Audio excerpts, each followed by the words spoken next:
बेटी एक बार चल के लड़के को देख तो लो। मेरा दावा है कि लड़का तुम्हें बहुत पसंद आएगा। बाला बहुत अच्छा लड़का है। हाँ हाँ बेटी, हम लोग तुम्हारे दुश्मन तो नहीं है। किसी अच्छे लड़के से ही तुम्हारी शादी करवाएंगे ना। आखिर तू हमारी इकलौती बेटी है।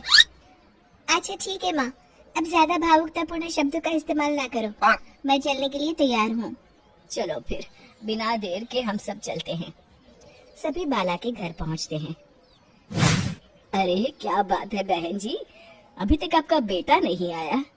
जी बस आता ही होगा। तभी वहाँ बाला आता है। लो जी आ गया मेरा बेटा। ये लोग तुझे देखने आए हैं और ये इनकी बेटी नम्रता है। बाला के सर पर बिल्कुल बाल नहीं होते। ये देख नम्रता और उसके परिवार वालों की आंखें फटी की फटी रह जाती है। ये तो टकला है।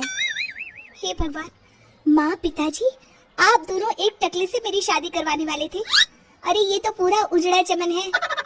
देखो बेटी, इस तरह किसी का मजाक उड़ाना गलत है। किसी के बारे में इस तरह की बातें नहीं करते। बालों का क्या है, वो तो आते जाते रहते हैं। लड़का टकला है तो क्या हुआ, इंजीनियर है, अच्छा खासा कमाता है। आप चुप रहिए जी। इसकी तरफदारी इसलिए कर रहे हैं क्योंकि आपके भी सर पर बाल नहीं है। मैंने तो आपसे शादी कर ली, मगर मैं अपनी बेटी की शादी एक टकले से बिल्कुल नहीं करवाऊंगी। अरे ये क्या, कब से आप लोगों ने टकला टकला लगा रखा है? और माफ करना, तुम भी कोई हूर की परी नहीं हो। तुम लोग मेरे घर में आकर मेरी ही बेइज्जती कर रहे हो। निकल जाओ यहाँ से। हाँ हाँ तो जा रहे हैं ना, हमें भी यहाँ रुकने का कोई शौक नहीं है। नम्रता और उसके परिवार वाले उठकर वहाँ से जाने लगते हैं। तभी नम्रता का छोटा भाई जाते जाते कहता है, टकला, तेरा बाप टकला। और इस तरह बाला का रिश्ता टूट जाता है। फिर एक दिन सड़क के किनारे एक आदमी घूम घूम कर कंधी बेच रहा होता है। कंधी ले लो, कंधी, एक से बढ़िया एक कंघी ले लो, नए जमाने की कंघी ले लो। अरे भाई ये ले लो। घूमते घूमते वो बाला के पास पहुंच जाता है। अरे भाई साहब, कंधी लोगे क्या? ये लो। तभी उसकी नजर बाला के सर के ऊपर पड़ती है। अरे माफ करना भाई साहब, आप इसे लेकर क्या करोगे? आपके सर पर तो बाल ही नहीं है, आपका तो स्टेडियम पूरा खाली है। चलता हूँ, कंधी ले लो, कंधी ले लो। कंधी वाले की बातें सुनकर बाला को बुरा लगता है।